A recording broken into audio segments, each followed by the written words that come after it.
अस्सलाम वालेकुम नेफ्टास, best of luck for your exams. पहली बात ये कि आपने कॉन्फिडेंस के साथ पेपर करना है, बिल्कुल भी घबराना नहीं है और बार बार रीचेक करना है कि आपकी डिक्टेशन में कोई मिस्टेक्स तो नहीं, इससे आपके मार्क्स ज्यादा डिडक्ट हो जाते हैं।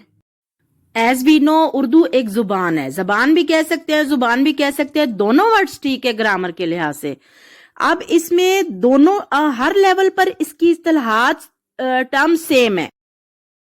सो हम ये नहीं कह सकते कि क्लास 9th के लिए 10th के लिए, उर्दू स्पीकिंग, उर्दू समझने वालों के लिए और उर्दू सीखने वालों के लिए, सबके लिए है।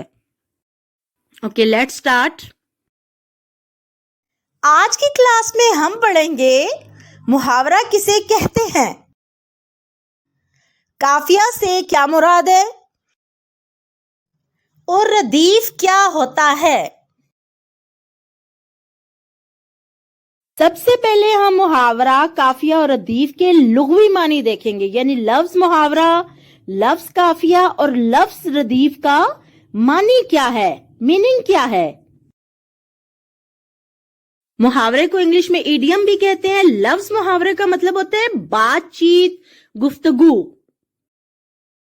काफिया अरबी जुबान का लफ्ज है, इसके मानी है, लुग़वी मानी है पीछे आने वाला या पे दर पे आने वाला। काफिया या हम काफिया अल्फाज को राइमिंग वर्ड्स भी इंग्लिश में कहते हैं।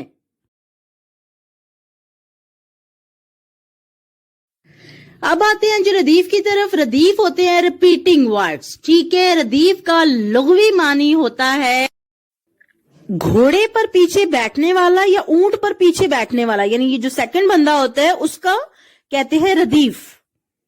मुहावरा एन इडियम दो अल्फाज का या दो से ज्यादा अल्फाज का ऐसा मजमुआ होता है जो कि अपने हकीकी मानों की बजाय मजाजी मानों में इस्तेमाल होता है, मतलब वो अपने असली मानों में इस्तेमाल नहीं होता।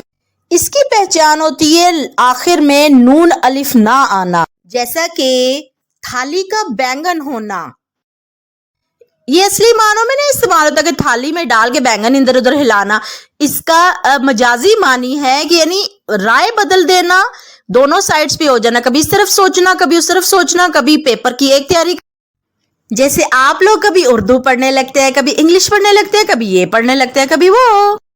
एक बात ये बताती चलूं आपको कि मुहावरा जो है वो नसर में इस्तेमाल होता है। ये तीनों इस्तिलाहात जो इसमें मुहावरा है वो नसर में ज्यादा, ये जो मजमून की तरह होती हैं, स्टोरी और पैराग्राफ, जबकि रदीफ और काफिया शायरी की इस्तिलाहात हैं, ये शायरी में इस्तेमाल होते हैं, शेर में होते हैं रदीफ और काफिया। ये भी आपने याद रखना है कि पहले काफिया यूज होता है शेर में, उसके बाद रदीफ के अल्फाज इस्तेमाल होते हैं शेर में। सबसे पहले हम शायरी की इस्तिलाह रदीफ को देखेंगे। अब आपने कोई भी शेर पढ़ना है ना, तो उसके आखिर में जो अल्फाज एज इट इज यूज करते हैं ना, पूरी पोएम में, गजल में या पूरे शेर में, तो समझ जाएं कि ये रदीफ है। मिसाल के तौर पे अब ये शेर पढ़ें, दयारे इश्क में अपना मुकाम पैदा कर, नया जमाना ने सुबह शाम पैदा कर। सैंपल में, मिसाल में पैदा कर, एज इट इज वही अल्फाज इस्तेमाल हुए हैं, तो ये रदीफ है। और पहले देखिए मुकाम और शाम, अब ये दोनों हम वजन भी है, हम आहंग भी है और इनको एक जैसी इनकी आवाज है, तो हम इन्हें कहेंगे हम काफिया अल्फाज। हम काफिया अल्फाज। अब एग्जाम्पल देखें आप इसमें, अपना मुकाम पैदा कर, सुबह शाम पैदा कर। इनमें देखें कि डेफिनेशन आपने ये करनी है कि किसी भी शेर में रदीफ से पहले जो हम आवाज अल्फाज आते हैं उन्हें हम काफिया कहते हैं।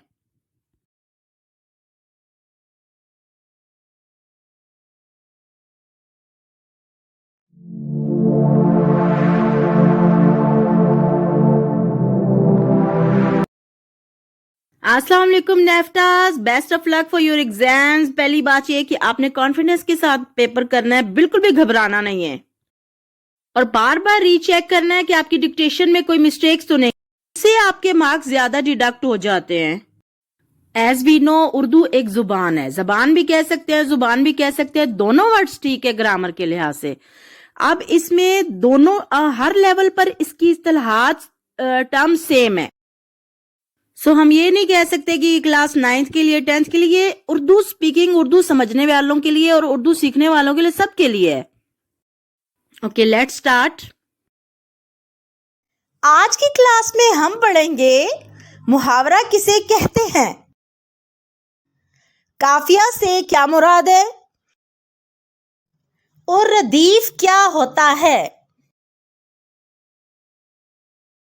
سب سے پہلے ہم محاورہ، قافیہ اور ردیف کے لغوی معنی دیکھیں گے، یعنی لفظ محاورہ، لفظ قافیہ اور لفظ ردیف کا معنی کیا ہے، میننگ کیا ہے. محاورے کو انگلش میں ایڈیم بھی کہتے ہیں. لفظ محاورے کا مطلب ہوتا ہے بات چیت، گفتگو. قافیہ عربی زبان کا لفظ ہے، اس کے معنی ہے، لغوی معنی ہے پیچھے آنے والا یا پے در پے آنے والا. قافیہ یا ہم قافیہ الفاظ کو رائمنگ ورڈز بھی انگلش میں کہتے ہیں.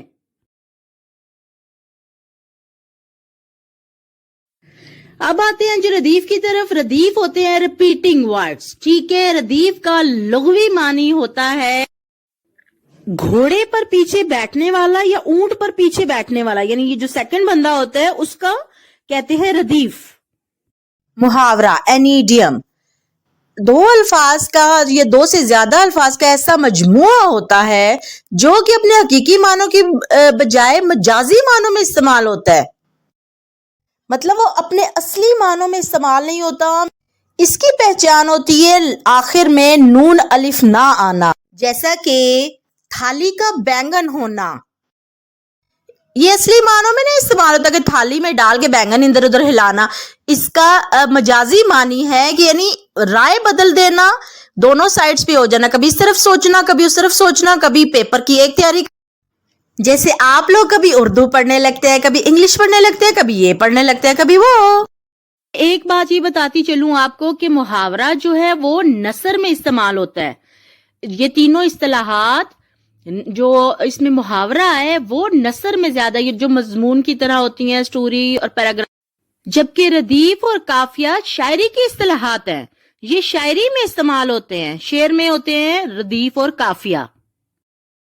یہ بھی آپ نے یاد رکھنا ہے کہ پہلے قافیہ یوز ہوتا ہے شعر میں، اس کے بعد ردیف کے الفاظ استعمال ہوتے ہیں شعر میں. سب سے پہلے ہم شاعری کی اصطلاح ردیف کو دیکھیں گے. اب آپ نے کوئی بھی شعر پڑھنا ہے نا تو اس کے آخر میں جو الفاظ ایز اٹ از یوز کرتے ہیں نا پوری پوئم میں، غزل میں یا پورے شعر میں، تو سمجھ جائیں کہ یہ ردیف ہے.